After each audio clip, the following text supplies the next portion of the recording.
नमस्ते दोस्तों, स्वागत है आपका फिर से एक बार आरआरबी ग्रुप डी के वीडियो सीरीज में। यहाँ पे हम डिस्कस कर रहे हैं जो क्वेश्चंस आए हुए हैं और उनसे रिलेटेड और क्या क्वेश्चन बन सकते हैं साइंस में। साइंस में जो क्वेश्चंस आ रहे हैं, कुछ चुनिंदा टॉपिक ऐसे हैं जिससे बार-बार क्वेश्चन आ रहे हैं और उनसे क्वेश्चन जो आ रहा है, नंबर ऑफ क्वेश्चन जो आ रहा है, उसकी फ्रीक्वेंसी काफी अच्छी जा रही है। मतलब एक ही जो कुछ टॉपिक है उसमें से बार-बार सवाल पूछे जा रहे हैं, 2-3 सवाल पूछे जा रहे हैं। ऐसे चैप्टर कौन-कौन से हैं? जैसे कि आपका हो गया इलेक्ट्रिसिटी का चैप्टर हो गया, यहाँ पे ओम्स लॉ पे 2-3 यानी कि आज की 1 सितंबर की अगर बात करें तो 1 सितंबर के शिफ्ट में इस पे 2 से 3 कई विद्यार्थियों ने कहा 3 से 4 सवाल इस पे तो आए ही हुए थे। साथ ही साथ इसके जो पावर का जो इक्वेशन होता है आई स्क्वायर आर टी वाले, उस पे भी कई सवाल आए हुए थे। पीरियोडिक टेबल पे भी 1-2 सवाल आ ही जाते हैं। लॉ ऑफ ऑक्टेव फेवरेट ही हो गया है। इसके अलावा बात करें ऑर्गेनिक केमिस्ट्री पे भी सवाल लगातार बन रहे हैं इस शिफ्ट में। इस फेज की अगर इस तरह से बात करें, 3rd फेज चल रहा है, 19 सितंबर तक ये फेज चलेगा। तो बिना अधिक वक्त गवाए अब जान लेते हैं क्या-क्या सवाल आए थे, किस तरह से हमें अपनी तैयारी को आगे यहाँ से बढ़ाना है। तो एक सवाल सीधा से पूछा गया था, ह्यूमन जो बॉडी है उस पे सवाल पूछा जा रहा है कि percentage of water in urine, जो हमारा यूरिन होता है उसमें पानी का प्रतिशत कितना होता है? ठीक है, 1 मिनट। तो यूरिन में पानी का प्रतिशत दोस्तों होता है कितना? 95% होता है। ठीक है, इसके अलावा क्या होता है? इसके अलावा इसमें यूरिया होता है और यूरिक एसिड होता है जी। तो पानी का प्रतिशत होता है 95%। तो ये हमारा एक्सक्रीटर सिस्टम है। इस पर आगे हो सकता है कि आपको इसका इमेज देके इस पर सवाल पूछा जा सके। ठीक है, किडनी, यूटेरस, यूरिनरी ब्लैडर और यूरेथ्रा। तो ये चारों जो होते हैं इसके पार्ट होते हैं। अगर आपसे सवाल पूछा जाए कि जो किडनी का सबसे बेसिक यूनिट कौन सा होता है, तो वो क्या होता है? वो होता है नेफ्रॉन। क्या होता है दोस्तों? नेफ्रॉन। ये किडनी का एक सबसे सूत्र यूनिट होता है, वो क्या होता है? नेफ्रॉन। नेफ्रॉन पर सवाल आ सकता है। तो इस तरह से और भी जो सिस्टम है उस पे भी हमने पूछे हुए हैं कि इमेज बेस्ड सवाल आ सकता है। आरआरबी ने पूछा हुआ है, हमने क्या नहीं पूछा है। तो आरआरबी ने पूछा हुआ है कि इस पे इमेज बेस्ड सवाल कई सारे पूछ रहे हैं इस बार। रेस्पिरेशन सिस्टम पे सवाल आया हुआ है, ब्रोकली के बारे में पूछा गया है इमेज दिखा के। तो आपको जो क्या करना है, एनसीईआरटी में जितने इमेज है सारे एक बार देख डालो। एक बार इमेज देखना है, जो कहते हैं ना इमेज को विजुअल मेमोरी होता है, ज्यादा याद होता है। तो आप क्या करो, एनसीईआरटी किताब उठा के जितना आपको बायोलॉजी में इमेज दिख रहा है एक बार देखते चले जाओ। सारे चित्र को एक बार देख लेंगे तो क्या होगा, बहुत सारी चीज हमको याद हो जाएगा एक बार में। ठीक है, चित्र से याद करना भी आसान होता है। अगर आप विज्ञान पढ़ोगे तो चित्र से याद करना बहुत आसान होता है। अब जैसे कि यही सिस्टम हमको बताना है, आपको क्या पता है किडनी में क्या होता है? छना जाता है। तो छना के जो होता है नाइट्रोजन का जो होता है, क्या नाइट्रोजनस वेस्ट होता है, वो कहाँ से निकल जाता है? वो इसके थ्रू निकल जाता है। ठीक है, कार्बन डाइऑक्साइड जो तो होता है, कार्बन डाइऑक्साइड वेस्ट हो गया, कार्बन का वेस्ट हो गया। लेकिन जो नाइट्रोजन का जो वेस्ट जनरेटर है वो कहाँ से निकलता है? वो मूत्र के माध्यम से ही निकलता है। तो आप ये डायग्राम से आप समझने की कोशिश करोगे, आप समझ भी आसानी से जाओगे और डायग्राम पे जो सवाल आ रहा है वो भी आप आसानी से कर लोगे। तो बहुत अच्छा सजेशन रहेगा, डायग्राम जो है डायग्राम के साथ साथ आप चीजों को पढ़ने की कोशिश करो। अब जो वो जमाना नहीं रहा कि सीधे सीधे सवाल पूछ दिया जाता था, अब डायग्राम से सवाल पूछ रहे हैं, स्टेटमेंट बता के पूछ रहे हैं कौन सा सही है गलत है, मैच द फॉलोइंग करके सवाल पूछ रहे हैं। तो ये सब सवाल कब बना पाओगे? जब आप पूरा आपको उसका जो संदर्भ है, उसका जो पूरा कॉन्सेप्ट है वो आपको समझ में आता रहेगा। वन लाइनर याद करने का जमाना बीत गया, 10-15 एमसीक्यू हमने पढ़ लिया और उसी सवाल आ रहा था, वो चीज अब नहीं होता है। अब क्या होता है, थोड़ा सा मतलब कॉन्सेप्ट जो है अधिक पूछा जाता है। ठीक है, तो उस हिसाब से हमको तैयारी करना है। जो एग्जाम अपडेट हो रहा है तो खुद को भी थोड़ा बहुत अपडेट करना है। तो ये कोई बहाना अब नहीं चलने वाला होता है कि क्वेश्चन टफ पूछ रहा है तो नहीं हो पाता, ऐसा नहीं होता। क्वेश्चन टफ नहीं पूछा जाता है, क्वेश्चन वही पूछा जाता है। क्या होता है, थोड़ा सा कॉन्सेप्ट में वो जाता है कि आप थोड़ा कॉन्सेप्ट में थोड़ा सा उसमें घुस जाए। ठीक है, तो ये बस कॉन्सेप्ट रहता है इसका कि सीधा सा सवाल ना देके थोड़ा सा कभी फोटो दे दिया, कभी मैसेज फॉरवर्ड करा दिया, कभी स्टेटमेंट डाल के अभी सवाल पूछ दिया, तो पूछा भी जा रहा है। इसके अलावा आगे क्या पूछा गया जान लेते सब कुछ। न्यूलैंड ऑक्टेव लॉ, ये तो फेवरेट ही हो गया है, कई बार इसमें सवाल देखने को मिला है। तो एक तो सवाल था कि इससे पूछा जाता है कि शुरुआत कहाँ से होता है? शुरुआत होता है हाइड्रोजन से, खत्म कहाँ से होता है? थोरियम से होता है, जिसका एटॉमिक नंबर 56 है। ठीक है, यहाँ पे देख कभी कंफ्यूजन होता है, जेआर से हो जाता है, मुझे भी हो जाता था, उसके लिए क्षमा चाहता हूँ।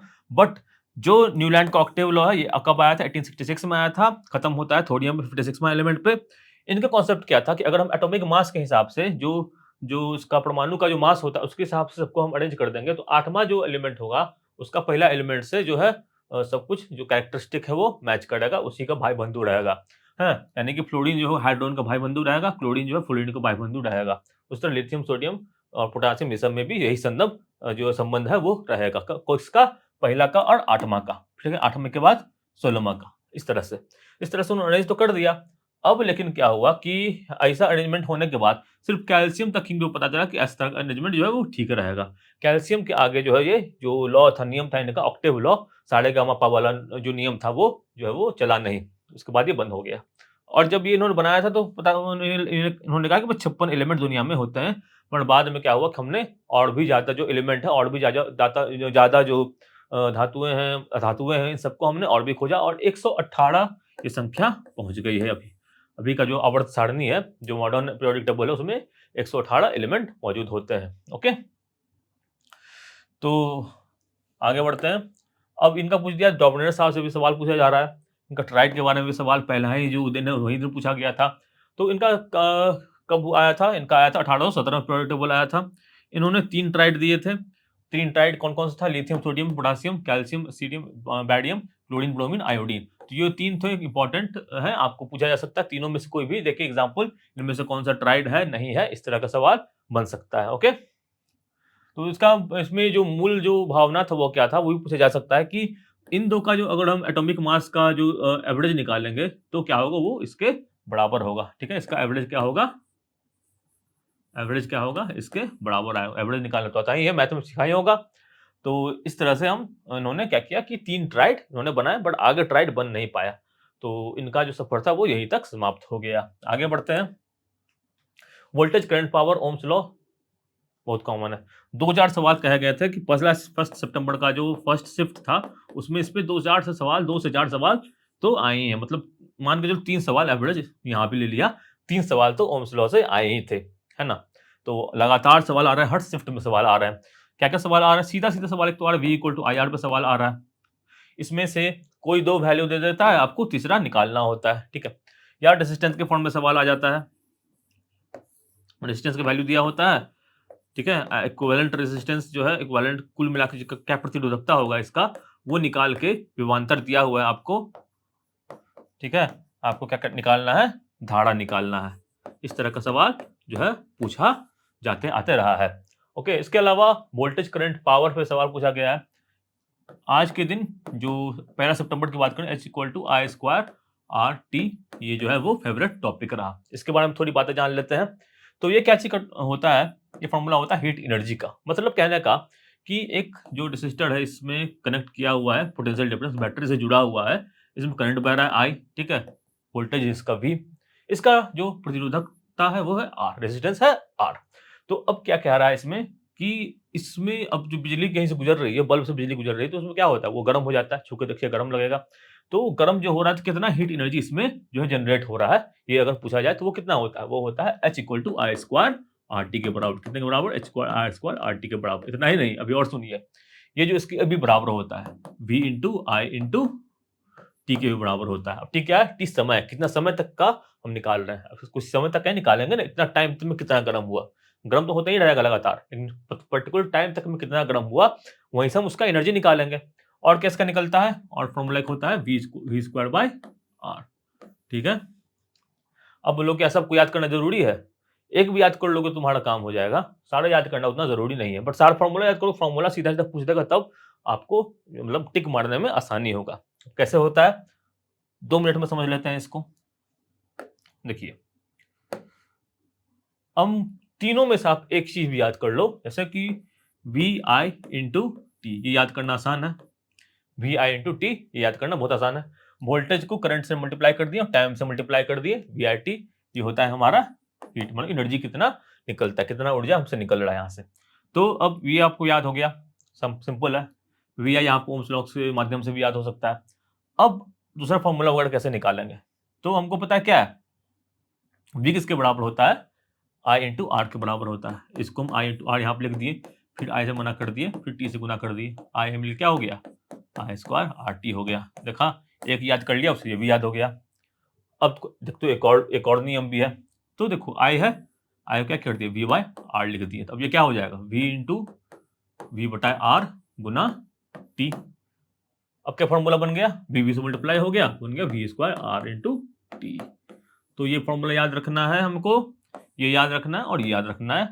सवाल पूछा जा सकता है, फॉर्मूला आपको डायरेक्ट अगर पूछ दिया तो फॉर्मूला से यहाँ आप तीनों में से जो ऑप्शन होगा उसको मार सकते हैं, या सवाल कैलकुलेशन का किया तो आप इन तीनों में से किसी भी फॉर्मूला का इस्तेमाल करके जो सवाल है उसको सॉल्व कर सकते हैं। ठीक है, तो इस पे न्यूमेरिकल सवाल पूछे जा रहे हैं, आगे हो सकता है फॉर्मूला बेस्ड भी सवाल पूछा जा सके, किसी भी तरह प्रकार से में सवाल पूछा जा सकता है। अब यहाँ पे कंफ्यूजन और क्या हो सकता है, कंफ्यूजन क्या हो सकता है, एनर्जी और पावर में कंफ्यूजन अक्सर छात्र कर जाते हैं, मैंने भी बचपन में एक आध बार किया ही होगा। तो होता क्या है, गलतियां लोग क्यों करते हैं, क्योंकि कभी कभी बेसिक कॉन्सेप्ट, कभी कभी होता है कि बेसिक कॉन्सेप्ट याद नहीं रखते, कभी तो गलती से भी हो जाता है, कभी कभी क्या होता है बेसिक कॉन्सेप्ट वो याद नहीं रखते हैं। ठीक है, इसलिए भी गलतियां हो जाती है। बेसिक कॉन्सेप्ट से अप्रोच करेंगे तो हो सकता है गलतियां कम होगी। तो बेसिक कॉन्सेप्ट हमको क्या याद रखना है, हमको याद रखना है कि एनर्जी क्या होता है, यानी कि ऊर्जा क्या होता है, और पावर शक्ति क्या होता है। ठीक है, तो ऊर्जा क्या होता है, कैपेसिटी टू डू वर्क होता है, इसके SI का कितना होता है, जूल होता है, इसका SI का कितना होता है, वाट होता है। तो ये दो चीज तुमको याद ही रखना है, इसका जूल होता है, इसका वाट होता है। ऑप्शन एलिमिनेशन में भी यहाँ पे काम आएगा, ऑप्शन को एलिमिनेट कर सकते हैं, कहीं कहीं ऑप्शन में जूल दे देगा, कहीं कहीं वाट दे देगा। ऐसा भी आरआरबी ग्रुप डी करता आया है, आरआरबी ग्रुप डी का एग्जाम करता आया है। तो यहाँ पे आप देखो क्या होता है, पावर क्या होता है, पावर होता है एनर्जी कितना टाइम में खपत हो रहा है उसका मात्रा, यानी कि एनर्जी बाय टाइम, समय क्या होता है दोस्तों, पावर। ठीक है, पावर क्या होता है, एनर्जी बटा टाइम, ये हमको याद रखना है। तो अभी हमने क्या निकाला था, एनर्जी कितना निकाला था, I² RT बटा टाइम T, T से T कट गया, तो पावर कितना निकला, I² R, और पावर क्या फॉर्मूला होगा, V इंटू आई, और क्या फॉर्मूला होगा, V² बाय R, यानी कि तीनों में से T उड़ा देंगे तो क्या आ जाएगा, हमारा जो है वो पावर का फॉर्मूला आ जाएगा एनर्जी के फॉर्मूला से। तो हमें क्वेश्चन को ध्यान से पढ़ना है कि हमें निकालना क्या है, क्या हमें पावर निकालना है, क्या हमें एनर्जी निकालना है, ऑप्शन जो दिया हुआ है उसमें यूनिट क्या दिया हुआ है, इकाई कौन सी दी हुई है, क्या वाट दिया है, क्या जूल दिया है, इन सब चीजों को हमको थोड़ा सा ध्यान में रख के आगे बढ़ना पड़ेगा। ओके, तो बहुत ही महत्वपूर्ण है voltage current power, Ohm's law से सीधा सीधा सवाल कई सारे बन रहे हैं। इसकी पहले के वीडियोस में इस पे हमने कई सारे सवाल भी देखे हैं और विभिन्न विभिन्न प्रकार के सवाल देखे हैं। एक सवाल जो मैं आपको याद दिलाना चाहूंगा, पूछा गया था V = IR पे, कि जो है वो V कांस्टेंट रखते हुए I और R की को अगर हम चेंज करेंगे तो कौन किस तरह से बढ़ेगा, कौन किस तरह से घटेगा, मतलब अगर रेजिस्टेंस घटा देंगे, आधा कर देंगे तो करंट क्या हो जाएगा, दुगुना हो जाएगा। तो इस तरह के सवाल भी पूछे जाते हैं, थोड़ा सा आपको दिमाग लगा के यहाँ पे आप आराम से बना सकते हैं। तो ये जो सेक्शन है इसमें आपको सवाल तो छोड़ना ही नहीं है, गलती से भी नहीं, और इसमें भी नहीं छोड़ना है, बहुत अच्छे पूरे सारे मार्क्स दे देगा। अगर बात करें फिजिक्स का सेक्शन में कितने सवाल आए, तो 1 सितंबर की बात करें तो फिजिक्स जो है 9 से 10 सवाल फिजिक्स से पूछे गए हैं। ठीक है, ग्लूकोज का फॉर्मूला पे सवाल पूछा गया, सिंपल सिंपल सा फॉर्मूला है C6H12O6, कई बार इसकी चर्चा की है हमने, तो ये आपको याद रखना है, ये किसका फॉर्मूला है, ग्लूकोज का फॉर्मूला है। कैसे बनता है ये, प्रकाश संश्लेषण के द्वारा जो है ग्लूकोज का निर्माण होता है, उसका रिएक्शन क्या होता है, तो उसको भी आप अच्छे से पढ़ लेंगे, पिछले वीडियो में हमने उसकी चर्चा भी अच्छे से की हुई है। ये कौन सवाल ही नहीं हुआ, ये कुछ number of electrons in oxygen, क्या स्ट्रैटेजी क्या करना है, इलेक्ट्रॉनिक कॉन्फ़िगरेशन हमको याद रखना है, कहाँ से कहाँ तक का, 1 से लेके 20 तक का तो याद रख ही लेना है, भूलना ही नहीं है। ठीक है, ऑक्सीजन की बात करें, क्या होता है इसका, 8 होता है, क्या एटॉमिक नंबर, एटॉमिक नंबर जो होता है 1 से 20 तक हमको क्या करना है, याद रखना है। ठीक है, ऑक्सीजन में कितना होता है, 8 होता है, इलेक्ट्रॉनिक कॉन्फ़िगरेशन 2n² फॉर्मूला जो होता है बोर्ड साहब ने दिया था वो हम इस्तेमाल करते हैं। तो पहला ऑर्बिट में कितना होगा, 2 × 1 का स्क्वायर यानी कि 2, दूसरे में कितना होगा, 2 × 2 का स्क्वायर यानी कि कितना, 8 है। तो हमको तो कितना चाहिए, 2 हो गया, तो हमको 4 ही और चाहिए था, 6 ही और चाहिए था। तो एक पहला जो K सेल होगा उसमें कितना हो जाएगा, 2, और L सेल में कितना हो जाएगा, 6, टोटल कितना हो जाएगा, इलेक्ट्रॉन 8। तो न्यूट्रल ऑक्सीजन में कितना इलेक्ट्रॉन हो जाएगा, 8। प्रोटॉन पूछे देगा कितना हो जाएगा, वो भी हो जाएगा 8। और अगर सवाल पूछ दे कि O2- आयन में कितना इलेक्ट्रॉन कितना प्रोटॉन है, तो इलेक्ट्रॉन तो कितना हो जाएगा, अब 8 के बजाय 2 माइनस में 2 और इलेक्ट्रॉन इस पे आ गया, 2 ज्यादा नेगेटिव चार्ज आ गया, तो 2 इस पे जोड़ देंगे, 8 2 10। अब प्रोटॉन तो बेचारा अंदर रहता है बीच में, इसको कुछ टोकता भी नहीं है, कुछ होता भी नहीं है इसका, तो इसकी क्या हो, जितना था पहले 8 था तो 8 अभी भी रहेगा, न्यूट्रल था, इलेक्ट्रॉन प्रोटॉन बराबर थे, दोनों 8 8 था, और O2- हो गया तो क्या हो गया, 2 इलेक्ट्रॉन इस पे आ गया, तो इलेक्ट्रॉन हो गया 10, प्रोटॉन हो गया 8। इस तरह के सवाल भी पूछे जा सकते हैं। ठीक है, ध्यान देना है अच्छे से। एटॉमिक स्ट्रक्चर भी एक इंपॉर्टेंट टॉपिक बनता जा रहा है, 1-2 सवाल यहाँ से निकल रहे हैं। एटॉमिक स्ट्रक्चर में किस तरह से पढ़ना है, बोर मॉडल को पढ़ लेना है। बोर मॉडल का जो 2n² वाला फॉर्मूला है उसको अच्छे से देख लेना है। उसके अलावा इसमें 1 से 20 तक एटॉमिक नंबर, उनका इलेक्ट्रॉनिक कॉन्फ़िगरेशन क्या होता है उसको हमको अच्छे से थोड़ा सा समझ लेना है। ठीक है, क्विक-लाइम का ये रिएक्शन पहले पूछा गया था। अब कौन सा रिएक्शन पूछा गया है, अब ये वाला रिएक्शन पूछा गया है। CaCO3s + H2O क्या देता है, COH2 + CO2 ये देता है। तो ये हमको क्या करना था, ये हमको मतलब इस तरह का था, यहाँ पे फिल इन द ब्लैंक्स था, हमको बताना कौन सा इसमें दूसरा गैस निकलता है। ठीक है, तो CO2 गैस निकलता है, यहाँ से हमें पता करना था। तो ये सब सारा रिएक्शन NCERT किताब में दिया हुआ है। सीधा जो भी इतना भी रिएक्शन है, किसी से भी सवाल पूछा जा रहा है, सारे रिएक्शन को पढ़ लेंगे, आपका 2-3 नंबर हर शिफ्ट में निकल जाएगा। किसी ना किसी फॉर्म में वो रिएक्शन पूछा जा रहा है, या डायरेक्टली या किसी स्टेटमेंट के फॉर्म में, किसी टर्म के किसी सिंपल से वन लाइनर जो MCQ होता है उसके फॉर्म में भी अलग अलग सवाल पूछा गया है। ठीक है, तो ये रिएक्शन जो होता है क्या करना पड़ता है, चूना जो हम लगाते हैं घर में उसमें बताए में इसका काम आता है। तो क्या करते हैं दोस्तों, जो कहते हैं क्विक लाइम, क्या कहते हैं क्विक लाइम, बिना बुझा चूना, पानी में मिलता है, इसको करते हैं क्या, कॉस्टिक सोडा। क्या कहते हैं इसको, कॉस्टिक सोडा। ये क्या होता है, ये होता है मार्बल। ठीक है, मार्बल जैसा होता है चूना, कहते हैं इसको चूना। चूना में पानी मिलाते हैं तो क्या बन जाता है भाई, COH2 बन जाता है, और CO2 गैस जो होता है वो रिलीज होता है, CO2 गैस में निकलता है। ये सवाल पूछा गया था। तो जितना भी रिएक्शन उसका प्रोडक्ट के बारे में सवाल पूछा जा सकता है, कौन सा गैस निकलता है, इस तरह से भी सवाल पूछा जा रहा है और जा सकता है आगे भी। आगे बढ़ते हैं, बैलेंसिंग इक्वेशन के बारे में सवाल पूछा जाता है। अब बैलेंसिंग इक्वेशन करने का क्या मतलब होता है कि कोई भी जैसे कि एलिमेंट, जैसे कि Fe आयरन है, तो आयरन का जितना नंबर यहाँ पे होगा उतना नंबर यहाँ भी होना चाहिए। ये बैलेंसिंग करने का मेन मतलब यही होता है कि जितना नंबर यहाँ पे है उतना नंबर यहाँ भी होना चाहिए। मेन ये होता है बैलेंस करने का। ठीक है, तो बैलेंस करने में जनरली हम क्या तरीका फॉलो करते हैं, क्या हमको जो तरीका निकालेंगे बैलेंस हो जाए। तो सबसे पहले देखें जो कौन है सब संख्या में सबसे अधिक है, संख्या में सबसे अधिक क्या है, यहाँ पे ऑक्सीजन आपको दिख रहा है। तो हम क्या कर सकते हैं, पहले हम इसको बैलेंस कर सकते हैं। 4 क्या कर दिया हमने, यहाँ पे हाइड्रोजन में ऑक्सीजन डाल दिया, 4 ऑक्सीजन हो गया, 4 ऑक्सीजन अब यहाँ भी हो गया। लेकिन अब दिक्कत क्या हो गया, हाइड्रोजन हमारा हो गया 8, कोई दिक्कत नहीं है, इसको यहाँ भी 8 कर दिया। अब कोई दिक्कत है, अब बच गया आयरन 3 है, सीधा 3 यहाँ पे कर दिया, 3, 4 और 4, जो हमारा ये जो है वो बैलेंस हो गया। ठीक है, तो इसको मतलब बैलेंस करने का कोई एकदम रामबाण इलाज ये नहीं होता है।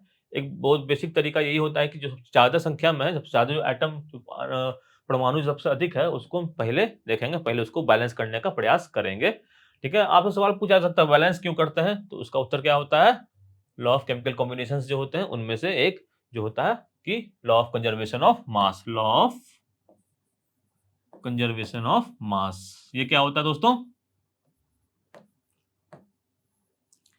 ये कहता है कि जितना द्रव्यमान जो है, जितना मास जो है वो रिएक्शन में इस्तेमाल हुआ है, उतना ही द्रव्यमान, उतना ही मास जो होगा उसका प्रोडक्ट में जो बनेगा उसमें भी उतना ही रहेगा। तो इसलिए कहते हैं कि जितना आइटम इस साइड रहता है उतना आइटम भी दूसरे साइड हमको रखना है। इस तरह से हमको बैलेंस करना होता है किसी भी केमिकल इक्वेशन को। ठीक है, मिनरल्स पे न्यूमेरिकल पूछे गए हैं। मिनरल फॉर्मूला क्या होता है, 1/F = 1/U + 1/V। यहाँ हमको ध्यान रखना है किसका, चिन्ह परिपाटी का। पिछले वीडियो में इसके बारे में चर्चा की जा चुकी है। चिन्ह परिपाटी का ध्यान रखना है कि ऊपर प्लस होता है, नीचे माइनस होता है, लेफ्ट में प्लस होता है और राइट में, सॉरी लेफ्ट में माइनस होता है, राइट में प्लस होता है। इस तरह से हमको क्या करना है, याद रखना है। लेंस और पावर पे सवाल पूछा जा सकता है। पावर का क्या होता है यूनिट, डायोप्टर होता है। ठीक है, तो इस पर सवाल पूछा गया है कि अगर दिया हुआ है फोकल लेंथ कितना 25 सेंटीमीटर, तो पावर कितना होगा 1/25। 1/25 कितना होता है सेंटीमीटर 100, यानी कि मतलब इसको एक बात ध्यान रखना है, डायोप्टर्स में अगर डाल रहे हैं तो हमको इसको हमेशा मीटर में इस्तेमाल करना है। तो ठीक है, तो यहाँ पे मैंने क्या किया, 25 सेंटीमीटर था तो बेसिकली कितना होंगे 25/100 मीटर हो गया। तो हम वही यहाँ पे यूज करेंगे, 25/100 क्या कर देंगे 4 डायोप्टर, इसका उत्तर हो जाएगा। और यहाँ पे क्या ध्यान देना है, प्लस और माइनस का ध्यान देना है। अगर हमारे पास कौन सा लेंस है, ये याद रखना मिरर फॉर्मूला। अगर हमारे पास कौन सा लेंस है, अगर हमारे पास जो लेंस है वो कॉनकेव है यानी कि अवतल लेंस है, तो हमको क्या करना है, अवतल लेंस का फोकल लेंथ क्या होगा, हमेशा माइनस में होगा, और उत्तल का क्या होगा, हमेशा प्लस में होगा। उत्तल मतलब उठ रहा है तो पॉजिटिव है। इस तरह से याद कर सकते हो, किसी भी तरीके से याद कर सकते हो, याद रखने से मतलब। तो उत्तल क्या हो गया, ऊपर हो रहा है, तो उत्तल का जो क्या होगा, हमेशा पावर जो होगा वो पॉजिटिव होगा, अवतल का पावर हमेशा क्या होगा, नेगेटिव होगा। उत्तल का फोकल लेंथ भी क्या होगा, हमेशा पॉजिटिव होगा, और जो अवतल का जो है वो क्या होगा, हमेशा नेगेटिव रहेगा। ये भी हमको ध्यान देना है। तो ऑप्शन में यहाँ से भी आप कंफ्यूज कर सकते हैं, और अगर आपको कॉन्सेप्ट पता है तो आप ऑप्शन का इस्तेमाल अपने हथियार के रूप में कर सकते हैं। जी हाँ, एलिमिनेट करने के लिए हथियार के रूप में कर सकते हैं, जल्दी सवाल बनाने के लिए भी ऑप्शन का इस्तेमाल जरूर कर सकते हैं। तो ये सब अब कैसे आएगा, मैंने इतने सारे बातें तो बता दी, अब इन चीज़ों को अमल में कैसे लाना है, अभ्यास से लाना है, मॉक टेस्ट लगाना है, ज़्यादा से ज़्यादा मॉक टेस्ट लगाइए, और जितना आप प्रैक्टिस करेंगे उतना आप इन चीज़ों से वाकिफ हो पाएंगे कि आप किस तरह की गलतियां कर रहे हैं, किस तरह की गलतियां हमें करनी नहीं चाहिए।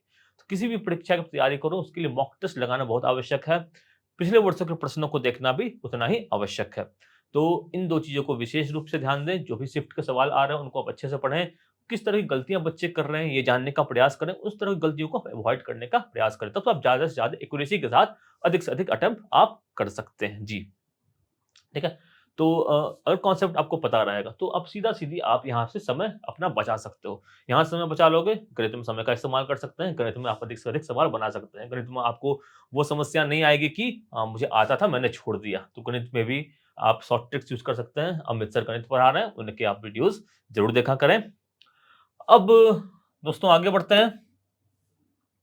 ये जो चार्ट है मैंने पिछले वीडियो में आपको दिखाया था, इसमें जो पूछा गया बेकिंग सोडा के इस्तेमाल के बारे में पूछा गया है। साथ ही साथ एक और सवाल जो पूछा गया था कि जल की कठोरता को कौन कम करता है, तो ये करता है कौन, धावन सोडा, वाशिंग सोडा। फॉर्मूला क्या होता है इसका, Na2CO3.NH2O।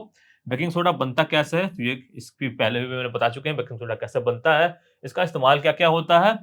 तो माइल्ड एडिबल एसिडिक के रूप में होता है, एंटासिडिक के रूप में होता है, फायर एक्सटिंग्विशर के रूप में होता है। पिछले वीडियो में हमने ये सब पढ़ा था और आज के शिफ्ट में ये चीज आया भी है।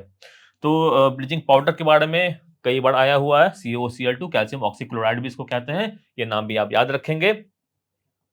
जिप्सम से पानी बनता है, प्लास्टर ऑफ पेरिस बनता है, सॉरी पानी नहीं, प्लास्टर ऑफ पेरिस बनता है कितना पे गर्म करने पे, 373 केल्विन पे इसको गर्म करने पे। 2H2O से क्या हो जाता है, हाफ H2 यानी कि 1.5 H2O चला जाता है, उड़ जाता है इतना पे गर्म करने पे। ओके, इसका काम क्या होता है, टॉयज बनाने में, डेकोरेशन का आइटम बनाने में काम इसका यहीं पे होता है।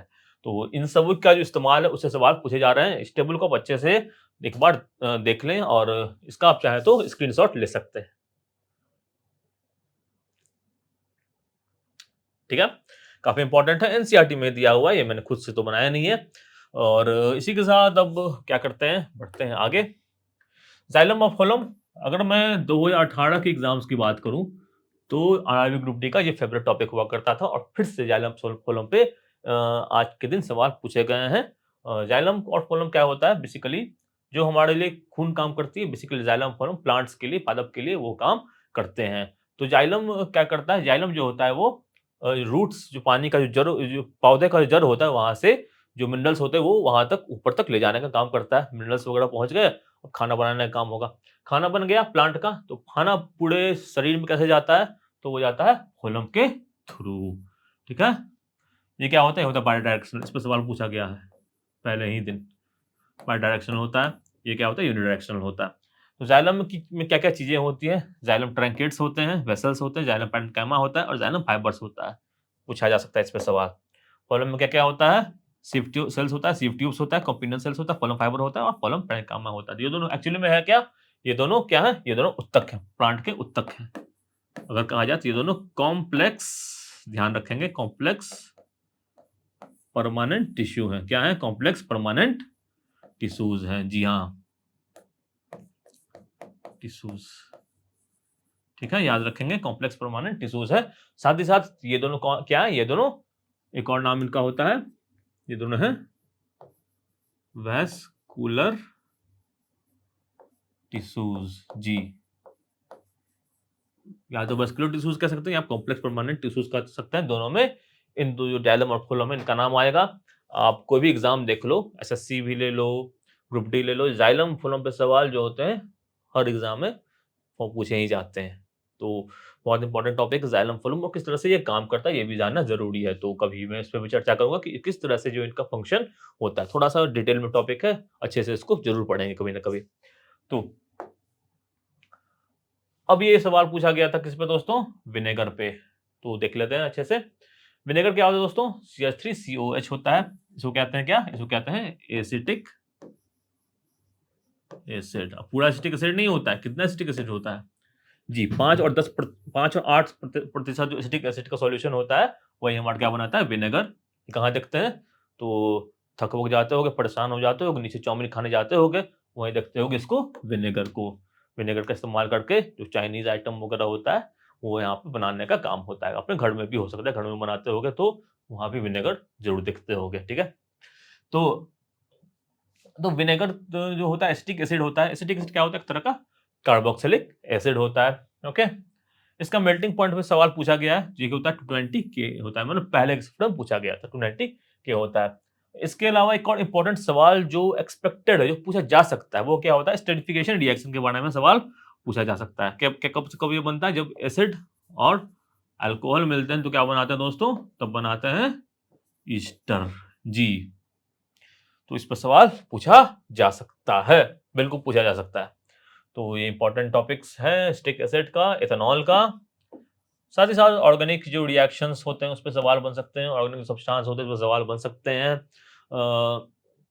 बेसिक पूछा जा सकता है सैपोनिफिकेशंस के बारे में, जो साबुन होता है या सर्फ होता है उसके बारे में दिया हुआ है एनसीईआरटी की पुस्तक में, वहां से भी सवाल जरूर बन सकते हैं, ठीक है। एक सवाल पूछा गया था डीएनए कहाँ पे पाया जाता है जी। तो डीएनए जो होता है ऐसे तो केंद्रक में पाया जाता है, यानी कि न्यूक्लियस में पाया जाता है। साथ ही साथ थोड़ा सा डीएनए जो होता है वो माइटोकॉन्ड्रिया में पूछा जाता है।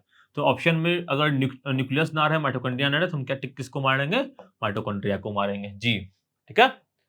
तो इस तरह के सवाल भी पूछे गए हैं। डीएनए कहाँ पाया जाता है, सेल के अंदर की बातें भी पूछी गई हैं। सेल डिवीजन पर तो लगातार सवाल बने ही हैं, डीएनए आरएनए वगैरह पे। ओके, तो इंपॉर्टेंट जो हमें पढ़ना है जरूर से जरूर पढ़ ही लेना है। Important chemical compounds, chemical reactions भी कह सकते हैं, सेल एंड टिश्यूज के बारे में, ग्लैंड्स हार्मोन्स वगैरह के बारे में पढ़ लेंगे। ऑप्टिक्स तो भाई साहब 2 से 3 सवाल आ ही रहे हैं। इलेक्ट्रोमैग्नेटिक इंडक्शन के बारे में पूछा गया है। एक सवाल पूछा गया है जो थोड़ा सा मिस हो गया, मैं इसको अगले शिफ्ट में जरूर एक्सप्लेन करूंगा। ये सवाल पूछा गया था कि एसी और डीसी का डिफरेंस के बारे में पूछा गया था दोस्तों। अल्टरनेटिंग करंट और डायरेक्ट करंट के बीच के अंतर में को क्या कहते हैं, क्या क्या अंतर होता है। तो थोड़ा सा यहाँ पे मैं बता देता हूँ कि अल्टरनेटिंग करंट क्या होता है कि उसका जो, जैसे कि एक नॉर्मल बैटरी है, नॉर्मल बैटरी में क्या होता है, यहाँ से पॉजिटिव करंट, एक मिनट क्लियर करके थोड़ा सा बता देता हूँ। नॉर्मल बैटरी में क्या होता है दोस्तों कि ये जो बैटरी है, मान लो इसका प्लस होता है, इसका माइनस होता है, ठीक है। तो करंट क्या होता है, प्लस से अपना माइनस में जा रहा होता है, ठीक है। प्लस से माइनस में करंट कहाँ से कहाँ जाता है, ये भी सवाल कभी पूछ दिया जाएगा। तो करंट हमेशा क्या होता है, पॉजिटिव से नेगेटिव की ओर जाता है, ठीक है। तो यहाँ से यहाँ जा रहा है, अपना एक ही दिशा में जा रहा है। बट अगर यही एसी करंट हो जाएगा तो क्या हो जाएगा, उसका साइन ऐसा होता है, तो क्या हो जाएगा, कभी ये पॉजिटिव होगा, कभी ये नेगेटिव होगा, कभी ये नेगेटिव होगा, कभी ये पॉजिटिव होगा, पोलैरिटी सेम नहीं रहेगा, ठीक है। तो एसी करंट होता है, डीसी करंट होता है, दोनों के बीच में, या दोनों का जो जनरेटर होता है वो अलग अलग तरह का बनता है, ठीक है। अगर बात करें बेसिक से यहाँ पे, तो एसी का जो जनरेटर होता है इसमें क्या होता है, एक पूरा कंप्लीट जो होता है वो रीडिंग होता है यूज, और डीसी जो जनरेटर होता है उसमें आधा, यानी कि स्प्लिट रिंग्स यूज होता है। क्या यूज होता है, स्प्लिट रिंग्स, यानी कि टूटा हुआ जो रिंग है इस तरह का, मतलब एक ही जो एक सर्कल जैसा है उसको तोड़ दें, दो हाफ पार्ट में बता दें, तो स्प्लिट रिंग का इस्तेमाल डीसी में होता है। और एक पूरा रिंग का इस्तेमाल जो कम्यूटेटर कहते हैं उसको क्या यूज होता है, वो होता है एसी में होता है। तो ये एक बेसिक अंतर होता है दोनों में। और जो सवाल इसमें आगे बन सकता है, इसके बारे में चर्चा तो अगले वीडियो में जरूर करूंगा। और जो सवाल इसमें ये बन सकता है दोस्तों कि जो एसी करंट है, जो अल्टरनेटिंग करंट है, वो भारत में किस फ्रीक्वेंसी पे आता है, तो 220 वोल्ट पे आता है और 50 हर्ट्ज पे आता है। पहले पूछा जा चुका है, आगे भी पूछा जाएगा ही। 220 वोल्ट और 50 हर्ट्ज क्या करना है, हमको याद रखना है जी। अब सवाल पूछा जा सकता है कि जो ट्रांसफार्मर होता है जिसके थ्रू एसी करंट ट्रांसफर होता है वो किस पे काम करता है, तो वो काम करता है विद्युत चुंबकत्व प्रेरक पर, जिसपे जो कहते हैं क्या, ईएमआई, इलेक्ट्रोमैग्नेटिक इंडक्शन पर ये काम करता है क्या, ट्रांसफार्मर। तो इस तरह का सवाल बन रहा है। तो इलेक्ट्रोमैग्नेटिक इंडक्शन एक बहुत ही इंपॉर्टेंट टॉपिक है। एक दो सवाल यहाँ से बन रहे हैं, रेजिस्टेंस रेजिस्टिविटी पावर वगैरह पे सवाल तो बन ही रहे हैं, 2 से 3 से 4-5 सवाल भी बन रहे हैं इस पे। प्रोडक्ट लेवल पे सवाल 1 से 2 आ ही रहे हैं। ऑर्गेनिक केमिस्ट्री पे सवाल तो दिखाए हैं हमने अभी। ऑक्सीडेशन रिडक्शन पे सवाल आज के दिन शायद नहीं आए थे, बट पहले की शिफ्ट में बात करें तो कई बार आ चुके हैं, आगे भी आने के चांसेस है। केमिकल रिएक्शंस एनसीईआरटी के जितने हर वीडियो में बोल रहा हूँ, आप अच्छे से पढ़ लें एक बार। जो डेली आप 3-4 रिएक्शन पढ़ लोगे तो आपकी जो पोर्शन है वो एकदम कंप्लीट हो जाएगा, है ना। और आपका एग्जाम अभी पास में है तो आप ज़्यादा से ज़्यादा पढ़ें। तो ये थे इंपॉर्टेंट टॉपिक्स जो हमें अच्छे से याद रखने, अच्छे से पढ़ने हैं। तो साथ ही साथ आज की शिफ्ट की जो 1 सितंबर की शिफ्ट की जो थे ये बेसिक कुछ क्वेश्चंस थे। अन्य तरह के जो क्वेश्चंस हैं, अन्य तरह के जो इंपॉर्टेंट पॉइंट्स हैं वो हम जल्द ही लेके आएँगे। और जो साढ़े 7 जो और भी क्या किस तरह के एक्सपेक्टेड क्वेश्चंस होते हैं, उसकी एनालिसिस भी एक हम यहाँ पे ज़रूर लेके आएँगे। तो फॉलो करते हैं सरकारी परीक्षा को, फॉलो करते रहें आरआरबी ग्रुप डी की विशेष वीडियो सीरीज को। Thank you, have a nice day. स्वस्थ रहें, सुरक्षित रहें और आपको एग्जाम के लिए ढेरों शुभकामनाएं। धन्यवाद। जय हिंद।